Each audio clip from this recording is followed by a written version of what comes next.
Continuando aí com nossa aula sobre óptica geométrica, a gente vai começar a falar sobre o fenômeno, da refração da luz, né? A gente já comentou sobre esse fenômeno da refração da luz, né? Esse é um fenômeno que acontece quando um raio de luz, né, muda o seu meio de propagação, né? Então vamos lá. Seguinte, refração da luz, fenômeno óptico ocorrido quando um raio de luz muda seu meio de propagação, né? Quais são as características dele, né? A frequência, né, do raio luminoso, mesmo com essa mudança de meio aí, essa frequência ela vai se manter constante, né? Ela não vai se alterar, né? Mas a velocidade, né, desse raio de luz vai se alterar, né? Dependendo do meio aí onde ele se propagar, essa velocidade pode aumentar ou ela pode diminuir aí, né? A gente vai ver já. Então, olha só. Vamos lá. Para que a gente identifique isso, né, a gente vai ter que entender o que é o índice de refração. O índice de refração vai me caracterizar aí o quão difícil, né, vai ser para a luz se propagar aí dentro desse meio, né? Então, olha só. Quais são os meios que a gente vai ter índice de refração? São os meios que oferecem aí a propagação da luz, né? A gente viu 3 tipos de meio, né? Transparente, translúcido e opaco. O opaco não deixa a luz se propagar por ele, né? Então os meios que nos restam para que a gente possa ter índices de refração aí são o quê? Meios translúcidos ou transparentes, né? Um meio refringente ele possui um índice de refração que indica o quê? A sua capacidade de alterar aí a direção e a velocidade de um raio de luz, né?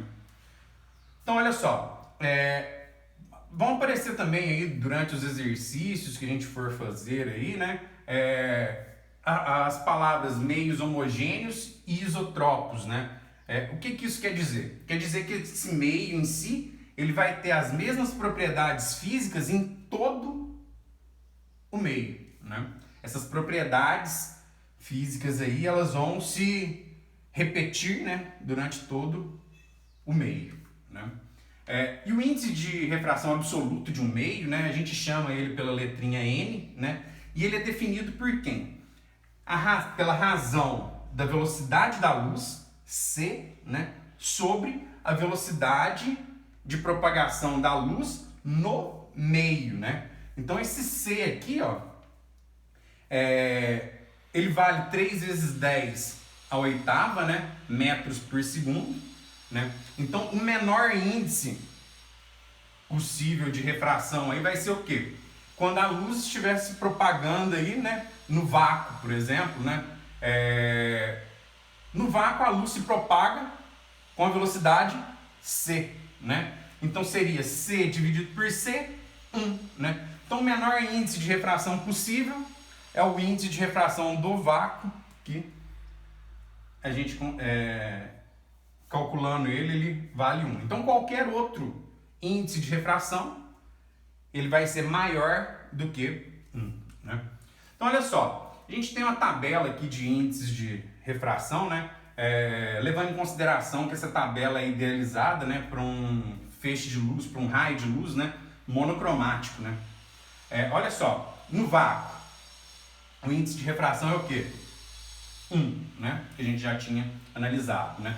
No ar, 1,000292. Então olha só, o índice de refração do ar e do vácuo são muito próximos, né? São muito próximos. A gente vai considerar o índice de refração do ar também como sendo 1, né? Do gelo, 1,31. Da água pura, 1,33 a 20 graus Celsius. Do álcool etílico, 1,36 a 20 graus Celsius. Aí a gente tem lá, ó, parafina, 1,43. Glicerina, 1,47. Vidro crawl, 1,52. Sal de cozinha, 1,54. Diamante, 2,42, né? Então olha só o índice de refração do diamante. É bem alto, né? Com relação aos outros, né? Mas vamos lá. Dando continuidade aqui, a gente consegue obter também índices de refração relativos, né? Entre dois meios, por exemplo. Admitindo aí dois meios, que eles sejam meio A e meio B, né? O índice de refração do meio A vai ser o quê? Velocidade da luz no vácuo sobre a velocidade da luz neste meio, né? Mesma coisa com B, C sobre V de B. Então o índice de refração relativo nada mais é que a razão entre os índices de refração desses dois meios aí, né? Então, ó, NA sobre NB vai ficar C de V de A sobre C de V de B. A gente pode cortar os Cs, né? Me sobra aqui o quê?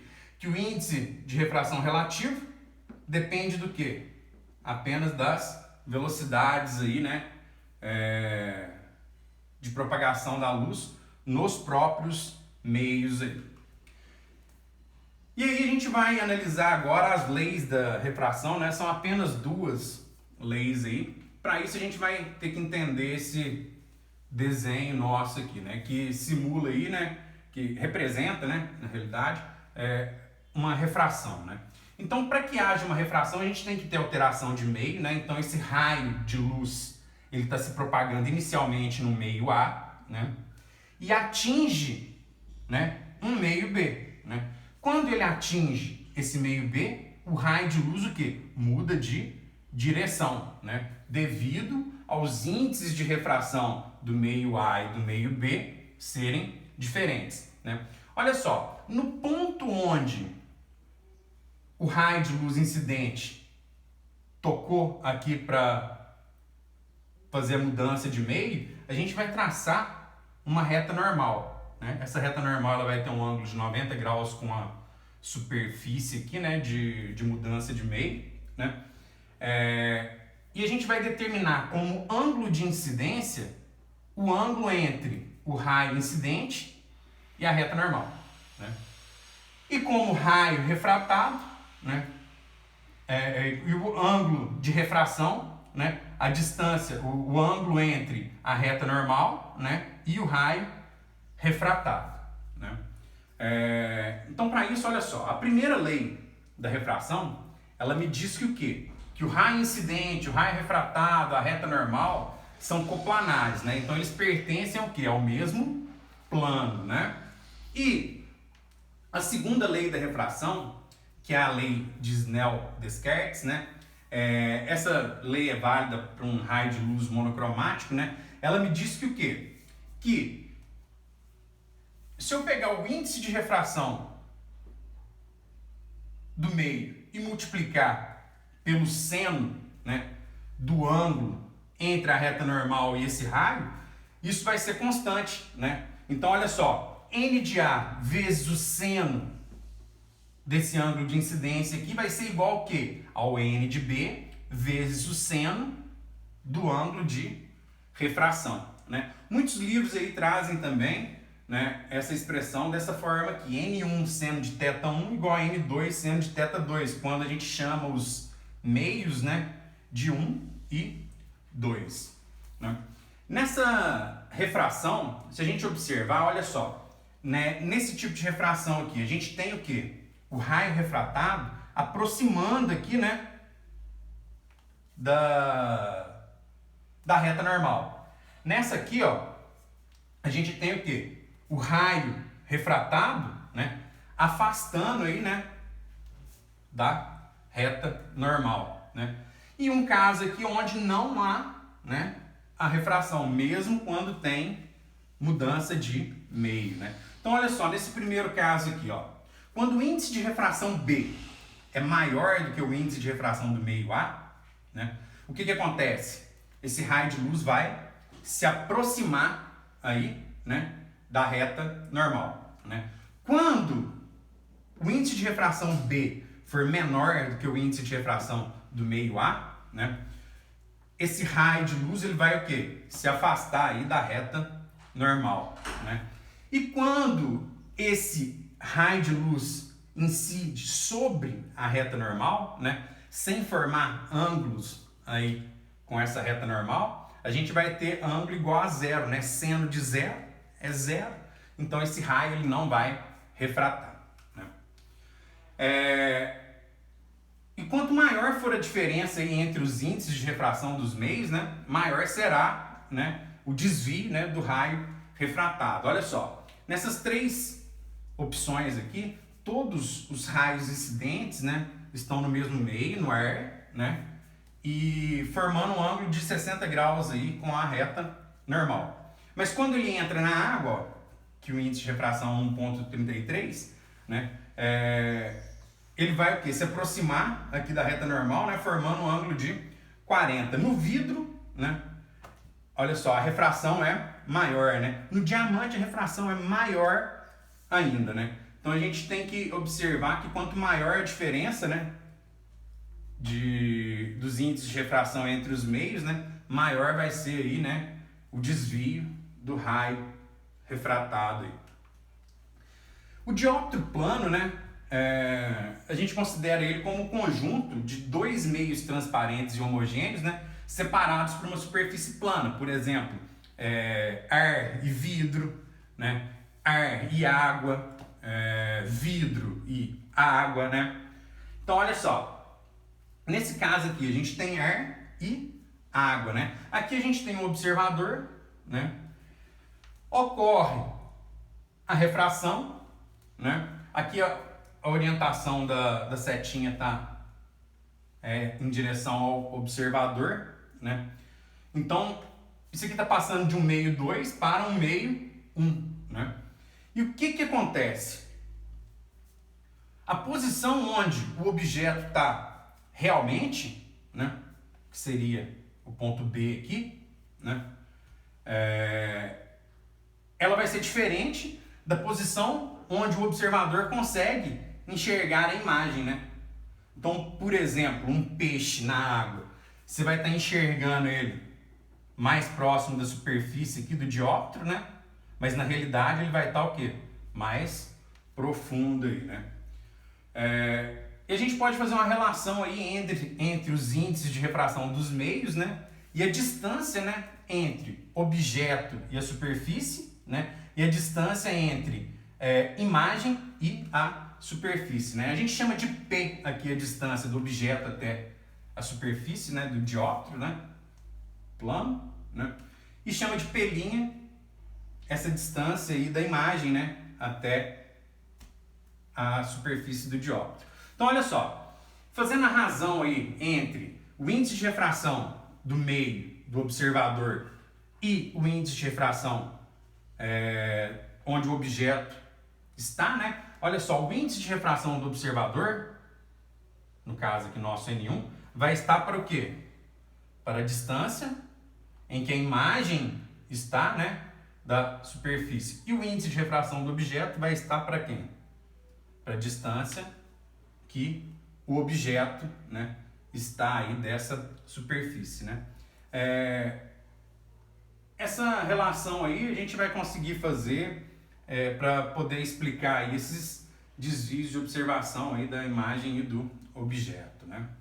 Então, dando continuidade aí, né, analisando agora essas lâminas de faces paralelas, né, que são também meios transparentes e homogêneos, constituídos por superfícies planas e paralelas, né?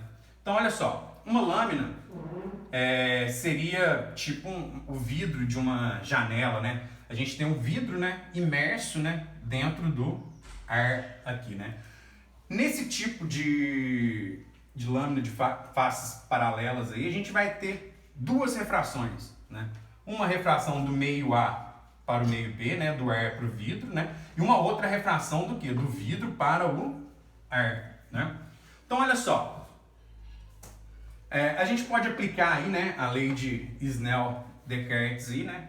Nesse primeira refração, a gente tem NA seno de IA, tem que ser igual ao quê? NB seno de RA, né? E depois a gente tem a outra refração que vai ser NB, né, seno de RB, que é igual a NA seno de IB. Onde esse IA aqui é o ângulo de incidência, né? O IB a gente chama de ângulo de emergência. RA e RB são os ângulos internos aí, né, à minha face paralela, né? Se a gente observar, ó, IA e IB, eles são ângulos alternos, né, externos, né? Enquanto RA e RB são ângulos o quê? Alternos internos aí. Vamos fazer uma continha aqui para a gente poder calcular esse desvio, né, lateral que a gente tem. Porque olha só, se a gente fosse seguir a reta por onde o raio de luz iria passar, né, a gente vai ter um desvio D aqui, né, de onde o raio teria que passar e onde ele vai passar realmente, né. E esse desvio a gente vai ver que ele depende tanto do meio quanto da espessura aí, né, desse meio, né. Então olha só, para isso a gente vai analisar aí, né, esse triângulo primeiro, ó, esse triângulo MNP, né, esse triângulozinho aqui, né. E a gente tem também, ó, o triângulo MCN, né.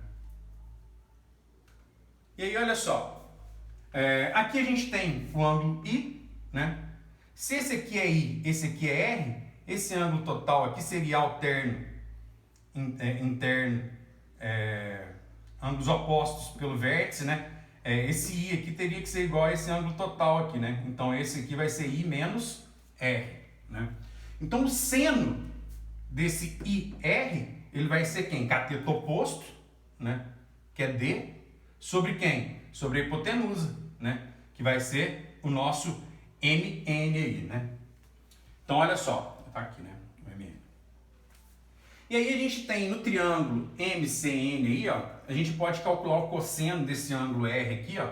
Esse cosseno vai ser cateto adjacente. Quem que é o cateto adjacente aqui? A espessura minha do vidro aqui, né? Dividido pela hipotenusa, né? A hipotenusa minha é MN aqui. Sempre o lado voltado para o ângulo de 90 graus aqui. Se eu fizer a razão entre essas duas operações que eu fiz aqui, né, eu consigo, numa única equação, colocar meu desvio lateral e a espessura aí do meu vidrinho aí, né, da minha lâmina de faces paralelas, né. Então aí eu consigo calcular o desvio meu lateral aí pela espessura, pelo seno de I menos R e pelo cosseno de R. E aí, próxima aula a gente continua com ilusão de movimento aí e outras partes de óptica geométrica.